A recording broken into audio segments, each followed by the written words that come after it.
Let's show you how to trim a brisket, Texas barbecue joint style. We often get asked, show us how you trim a brisket. I thought I'd bring in one of my buddies who is on the famous Texas Monthly Top 50 Barbecue list, my buddy Nolan, B4 Barbecue in Maybank. Thank you for having me. So brisket, probably our most favorite thing to cook here in Texas. I do like to start it at the bottom. You'll have this whole piece right here that's called your decal.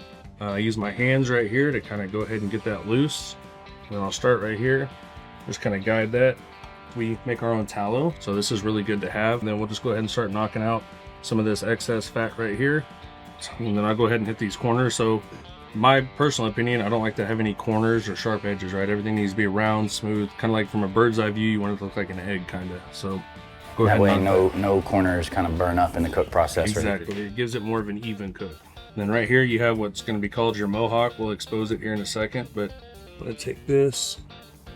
I always say definitely a lot of ways to skin a cat when it comes to a brisket. Yeah, I always tell people, my opinion is most of the excess fat on the fat side is kind of right here. It's not the entire thing. I mean, I know you took the mohawk off, but right here, you got to get this down to 1/4 inch. And right here is going to be real heavy on the fat. Yeah.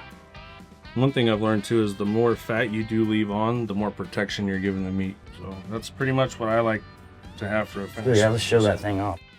Man, beautiful.